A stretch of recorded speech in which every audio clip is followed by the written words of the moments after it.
Le travail d'avocat est un peu encombré en ce moment. Ouais. J'ai pris un petit job à côté, celui de journaliste. Ah bah allez-y. Donc, mais alors, je présente le journal, mais le journal du futur. Très bien. On a un petit jingle. On y va. Nous sommes le 25 mai 2035. Le journal vous est présenté par Vladimir Porte, avec les magasins But. Fais pas ta pute, viens donc chez But. Bonsoir. Bonsoir, heureux de vous retrouver. Suite à l'Assemblée Générale de ce matin, l'intersyndicale des fantaisistes et joyeux drills du groupe M6 a le plaisir d'annoncer la fin du mouvement de grève entamé le 26 mai 2020. Au terme d'une petite quinzaine d'années de négociations et 3500 morts par grève de la faim, la présidence du groupe M6 a fini par céder et décidé d'accorder une prime annuelle de 3,50 € à tous ses salariés unijambistes et ouzbécophones, titulaires d'un doctorat en astrophysique appliquée et pouvant justifier d'au moins 3 victoires d'étape consécutives dans le Tour de France. L'intersyndicale des humoristes de Paris Première et son partenaire, les magasins Bricorama, se félicitent de cette magnifique victoire. Pour mémoire, je rappelle que suite à sa démission surprise de son président Nicolas de Taverneau pour devenir programmateur au caveau de la République, le groupe M6 est désormais dirigé par le jeune et déjà très redouté Paul-Ambroise Colin de Verdière, surnommé en interne Exterminator Junior, et qui a un lien de parenté, mais on ne sait pas trop lequel, avec notre Colin de Verdière à nous, Jérôme.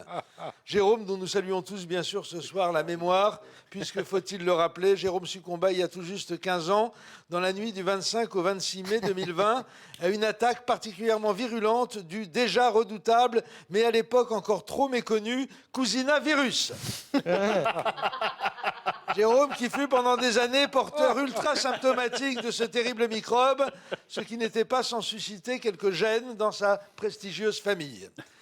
Diplomatie, on commence par la visite d'État du numéro 1 chinois en France avec Mitsubishi et JVC. Le président chinois, Jackie W. Popeye-Chan, a été accueilli par son homologue française sur le perron de l'Élysée, qui vient d'être reconstruit porte de Choisy, dans le 13e arrondissement, pour un petit déjeuner de travail en partenariat avec l'ami Ricoré. À son hôte, qu'il a félicité pour sa longévité, politique bien sûr, Madame Brigitte Trogneux-Castaner, ex-Macron, a répondu qu'elle ne regrettait pas d'avoir remplacé le quinquennat par le cinquantenat, et ce, dès le lendemain de son élection de 2022. La chefesse de l'État, puisque c'est comme ça qu'on dit désormais, n'a pas manqué de rappeler que c'était par pur dévouement qu'elle avait accepté de remplacer dans la course à la présidence son mari de l'époque, Emmanuel Macron, lequel compta parmi les premières victimes de la terrifiante épidémie d'oreillons du printemps 2022. Une épidémie qui ne fit pas que des morts, mais aussi des centaines de milliers de rescapés dévastés par les effets secondaires de cette maladie, impitoyable quand elle s'attaque à des sujets mâles dans la force de l'âge. Nous avons eu 2 cas à la revue de presse, Michel Guidoni et Stéphane Rose, pour ne pas les nommer. Ça a été terrible pour eux. Du jour au lendemain, plus rien. Ceinture, les pauvres garçons. Et je ne vous parle pas de la frustration de leurs admiratrices, toutes ces grappes de petites sexagénaires pimpantes qui les attendaient à la sortie de l'émission. Terminé. Depuis, elles doivent se contenter de Thierry Rocher.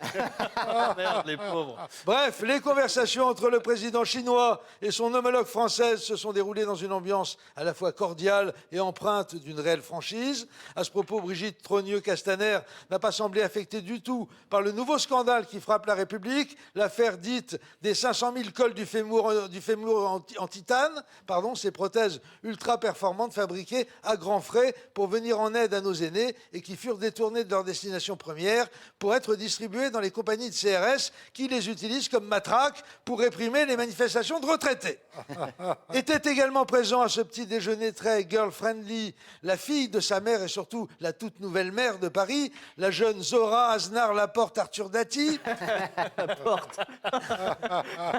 la porte-parole du mouvement lutte ouvrière, Madame Bruni Besancenot, ainsi que le secrétaire d'État à l'égalité des femmes et des hommes, Tex. En fin de matinée, Chinois et Français se sont rendus en délégation et au pas de course sur le Champ de Mars pour assister au dévissage du premier boulon de la Tour Eiffel qui va être démonté pour être reconstruite au centre de la place Tiananmen à Pékin, et ce à un prix qui laisse rêver. Il a fallu qu'ils en mettent un paquet de pièces jaunes sur la table pour acquérir la Tour Eiffel, nos amis chinois. Je rappelle que Mme Trogneux-Castaner avait commencé à vendre des pièces du mobilier national pour financer sa fondation privée, alors qu'elle n'était encore que la première dame du président Macron. Il lui aura donc fallu un peu plus de 15 ans pour arriver au bout, mais ça valait la peine. Pour mémoire, l'Arc de Triomphe a été livré au président Poutine la semaine dernière, mais attention, avec l'interdiction formelle de ranimer la flamme à la vodka. Alors oui, je dis au pas de course, parce que comme vous le savez désormais, tous les trottoirs de la capitale sont comme les plages du littoral, dynamiques. Des plages dynamiques qui ont encore fait plus de 800 morts cette année. 800 personnes à qui les CRS de garde avaient intimé l'ordre de courir ou d'aller nager, en oubliant de leur préciser qu'avant de s'adonner à cette seconde activité, il n'est pas inutile d'en acquérir quelques rudiments. Voilà. Ah, on me dit qu'un nouveau mouvement de grève vient d'être lancé par solidarité avec les animateurs d'M6 qui n'ont pas de particules dans leur nom. Les pauvres. Donc, prochain flash en 2072. Ce journal du 25 mai 2035 vous était présenté par Vladimir Porte, avec les magasins But. Bonne soirée, camarades. Fais pas ta pute, viens donc chez But. Bravo Didier.